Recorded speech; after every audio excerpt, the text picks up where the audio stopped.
आज हम डायोक्सिन पढ़ेंगे। डायोक्सिन टॉपिक में हम डायोक्सिन को बनाने की विधियां और उसके गुणधर्म का अध्ययन करेंगे। तो सबसे पहले अपन अध्ययन करते हैं बनाने की विधियों का। बनाने की विधियां, बनाने की विधियां।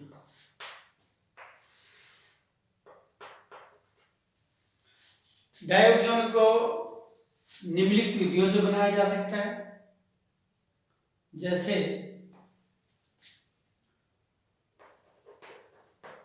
क्लोरेटों, कार्बोनेटों व नाइट्राइटों के द्वारा। दूसरा हम इसको बना सकते हैं धातु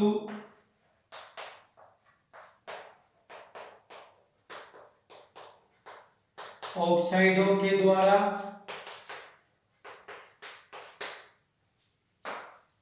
और एक हम इसको बना सकते हैं H2O2 का सूक्ष्म विभाजित धातु उत्प्रेरक की अपघटन द्वारा। और एक हम इसको बना सकते हैं H2O के विद्युत अपघटन द्वारा। तो ये मुख्य रूप से इसकी प्रयोगशाला विज्ञापन कह सकते हैं। क्लोरेटों, कार्बोनेटों, नाइट्रेटों के द्वारा, धातु ऑक्साइडों के द्वारा, H2O2 का सूक्ष्म विभाजित धातु उत्प्रेरक के अपघटन द्वारा और H2 के विद्युत अपघटन द्वारा। पहले अपने 4 विधि पढ़ते हैं, उसके बाद अपन पढ़ेंगे व्यापक स्तर पर डायोक्सिन को कैसे प्राप्त किया जाता है। तो सबसे पहले अपन बात करते हैं क्लोरेटों, कार्बोनेटों, नाइट्रेटों द्वारा इसको किस प्रकार से बनाया जा सकता है। हम यहाँ पर के लिए एग्जाम्पल से पढ़ेंगे क्लोरेटों के द्वारा। आप जानते हो क्लोरेट होता है KClO3। इसको गर्म कर दो,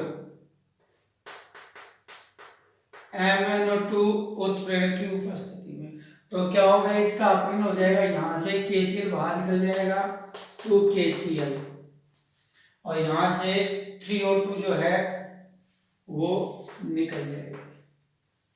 तो इस प्रकार से क्लोरेटों के अपघटन से, तापीय अपघटन से KClO2 प्राप्त हो जाता है और यहाँ पे MnO2 उत्प्रेरक काम में लिया जाता है। ऐसे धातु ऑक्साइडों के द्वारा, धातु ऑक्साइड जैसे सोडियम ऑक्साइड है, कैल्शियम ऑक्साइड है, एल्यूमिना है, लेड ऑक्साइड है, इनका यदि अपघटन करवाया जाए तो भी हमें डायोक्सिन प्राप्त हो जाएगा। जैसे आप यहाँ लेते हैं Pb3O4,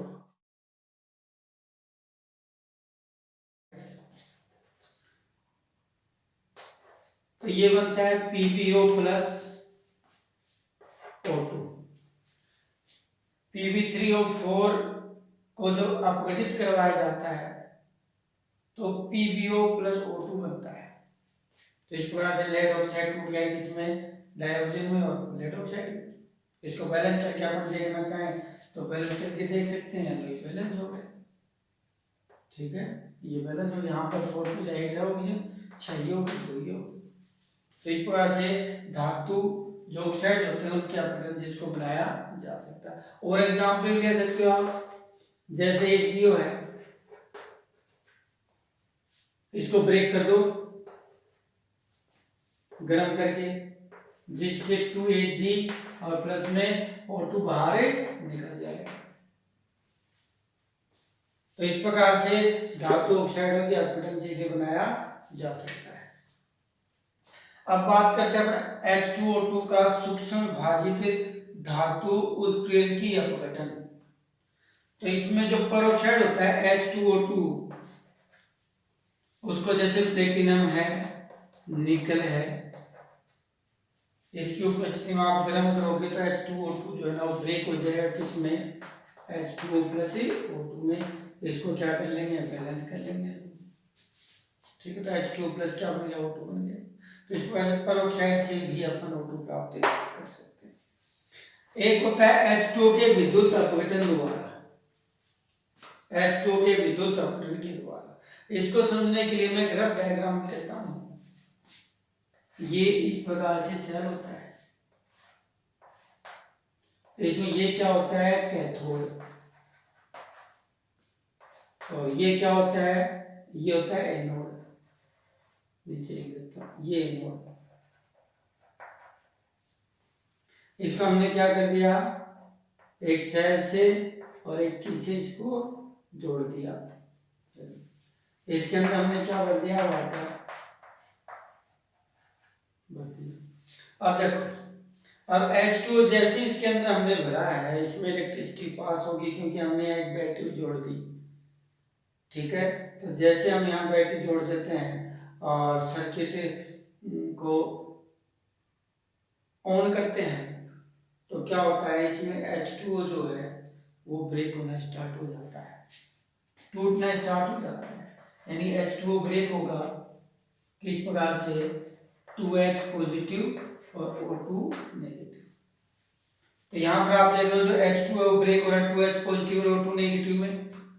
तो आप ये देख सकते हो 2H पॉजिटिव कहाँ जाएगा, 2H पॉजिटिव जाएगा किसके ऊपर, कैथोड के ऊपर। क्यों जाएगा, क्योंकि कैथोड होता है नेगेटिव। और यहाँ पर जो O2 नेगेटिव वो कहाँ जाएगा, एनोड पर, क्योंकि एनोड क्या होता है, पॉजिटिव। तो नेगेटिव पॉजिटिव पे जाएगा, पॉजिटिव वो कहाँ जाएगा, नेगेटिव पे जाएगा। तो देखो एनोड पर क्या होता है, तो एट एनोड, एनोड पे क्या होगा, कौन जाएगा, O2 नेगेटिव जाएगी। तो यहाँ से O2 नेगेटिव, मैंने दो मोल लिए O2 नेगेटिव के, तो ये बना लेगा O2 और बाहर क्या निकल गया, 4 इलेक्ट्रॉन। तो इस वजह से 4 इलेक्ट्रॉन कहाँ छूट गए, ये इस एनोड के ऊपर छूट गए। सर्किट से होते कहाँ जाएंगे, कैथोड पे आ जाएंगे। कैथोड पे कौन जा रहा है, कैथोड पे 2H पॉजिटिव जा रही है। 2H पॉजिटिव जैसे ही कैथोड पे जाएगी, आने वाले इलेक्ट्रॉन से रिड्यूस हो जाएगी और H2 में कन्वर्ट हो जाएगी, H2 बदल जाएगी। ठीक है, तो कहने का मतलब एट कैथोड 4H प्लस, ये 4 इलेक्ट्रॉन लेंगे और 4 इलेक्ट्रॉन लेके क्या बनाएंगे, ये 2H2। तो इस प्रकार से एनोड पे क्या प्राप्त हो गई, O2, कैथोड पे क्या प्राप्त हो गई, H2। तो ये क्या है, इसकी विद्युत अपघटन विधि। अब यदि अपने को O2 व्यापक स्तर पर प्राप्त करना हो तो हमें क्या करना होगा, व्यापक स्तर पर इसे प्राप्त करने के लिए हम वायु से इसको प्राप्त कर सकते हैं। वायु के अंदर क्या होता है, वायु के अंदर मोस्टली नाइट्रोजन है, O2 है, कार्बन डाइऑक्साइड है और H2O वाष्प है। ये सब जो है वायु के अंदर होते हैं। तो हम क्या करेंगे, सबसे पहले वाष्प को हटा लेंगे, कार्बन डाइऑक्साइड को हटा लेंगे और उसके बाद में आंशिक आसवन के द्वारा नाइट्रोजन और O2 को अलग अलग कर लेंगे, O2 इकट्ठा कर लेंगे। तो इस प्रकार से वायु से जो है O2 प्राप्त की जा सकती है। ठीक है, और व्यापक स्तर पर ज्यादा मात्रा में उसको प्राप्त कर सकते हैं। अब अपन पढ़ेंगे डायोजन के गुणधर्म। तो मैं आपको बता दूं सबसे पहले इसकी भौतिक अवस्था। भौतिक अवस्था कैसी होती है, गैस। हम बात करते हैं रंग, कैसी होती है ये, रंगहीन। द्रव अवस्था में पीले रंग के द्रव में बदल जाती है, बदल जाती है। अगर अपन देखें इसके समस्थानिक का भी यहाँ जिक्र कर लेते हैं। इसके जो समस्थानिक होते हैं वो 3 होते हैं, एक 16 परमाणु द्रव्यमान वाला, एक 17 द्रव्यमान संख्या वाला, एक 18 द्रव्यमान संख्या वाला। ठीक है, तो इस प्रकार से यहाँ पर 3 आइसोटोप है, 3 समस्थानिक है, जिसमें सबसे ज्यादा मात्रा में ये होता है, प्रचुर मात्रा में। ठीक है, ये वायु के अंदर होता है, प्रचुर मात्रा में ज्यादा होता है। ये जो 18 जो इसका समस्थानिक है, ये होता है रेडियोधर्मी।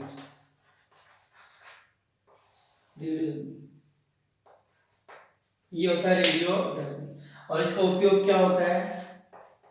इसका उपयोग होता है जो कार्बनिक अभिक्रियाएं होती हैं, उन कार्बनिक अभिक्रियाओं की क्रियाविधि को ज्ञात करने के लिए, यानी कार्बनिक अभिक्रियाओं की क्रियाविधि का पता लगाने के लिए एक ट्रेसर टेक्निक के रूप में रेडियोधर्मी काम में लिया जाता है। इसके अलावा अगर इसके स्थायित्व की अपन बात करें तो ये स्थायी अधिक होती है, ये स्थायी अधिक होती है। क्यों होती है स्थायी अधिक? क्योंकि बंध वियोजन एंथैल्पी इसकी उच्च होती है, इसलिए O2 क्या होती है? अधिक स्थायी होती है। नेक्स्ट अपन बात करते हैं इनकी अभिक्रियाओं की। अगर डाइऑक्सिजन की अभिक्रिया धातु या धातु के साथ करवाई जाए तो मोस्टली ये धातु ऑक्साइड और अधातु ऑक्साइड ही बनाता है। धातु व अधातुओं के साथ क्रिया,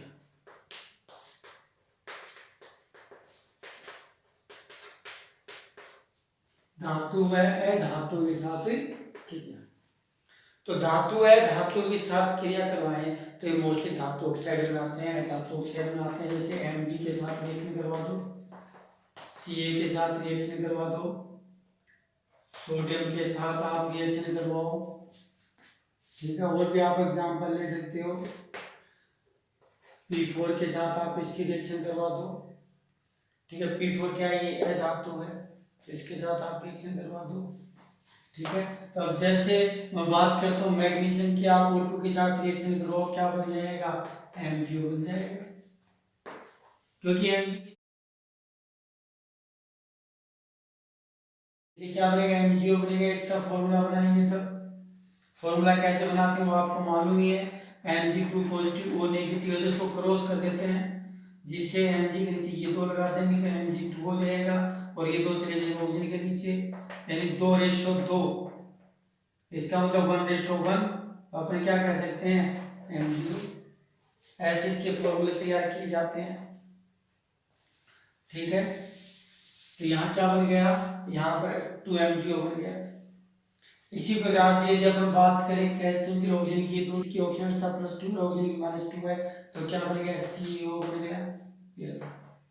ऐसे ही Na2O की बात करें तो Na की जो ऑक्सीजन अवस्था है वो +1, ऑक्सीजन की कितनी है? -2 है, तो एक सोडियम कितने जुड़ेगा?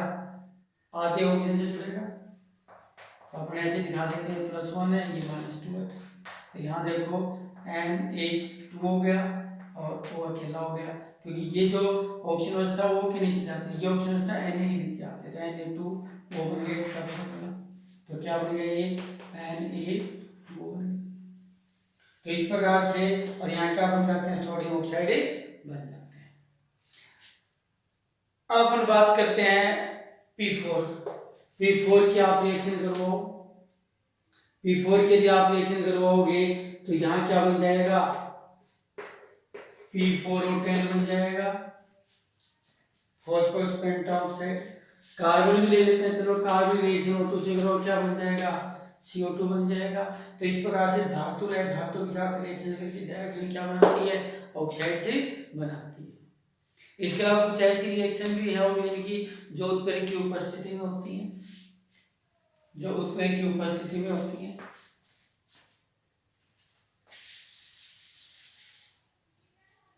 यानी 7 पॉइंट में लिख देता हूं। उत्प्रेरक की उपस्थिति में ऑक्सीजन के साथ क्रिया, ऑक्सीजन के साथ क्रिया, उत्प्रेरक की उपस्थिति में ऑक्सीजन के साथ क्रिया। अगर उत्प्रेरक की बात करते हैं, जैसे अपना एग्जांपल ले, SO2 है, उसकी O2 के साथ रिएक्शन करवाओ तो क्या बनेगा, ये SO3। किस उत्प्रेरक की उपस्थिति में, V2O5।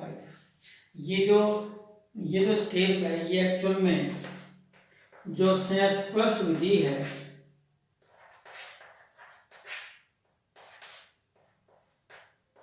H2SO4 बनाने की, जो संस्पर्श विधि है H2SO4 बनाने की, उसका एक ही स्टेप है। ठीक है। इसके अलावा HCl की आप O2 से रिएक्शन करवाओ, यहाँ 4HCl लेते हैं, और ये जो रिएक्शन है वो करवाई जाती है CuCl2 की उपस्थिति में, जिससे क्या बन जाएगा, 2H2 और Cl2 बार। जब 4Cl है, O2 है, तो यहाँ से देखो ये 4H है, तो क्या हो गया, 2H2 हो गया। यहाँ पर Cl कितने, 4 है, तो 2 मोल Cl2। तो इस प्रकार से ये जो प्रक्रम है, ये डीकॉन प्रक्रम है, जो Cl2 बनाता है। ये था आपका डायज़ोल बनाने की विधियां और उनके गुणधर्म। नेक्स्ट जो टॉपिक होगा अपना, वो होगा सामान्य ऑक्साइड, जो नेक्स्ट वीडियो के अंदर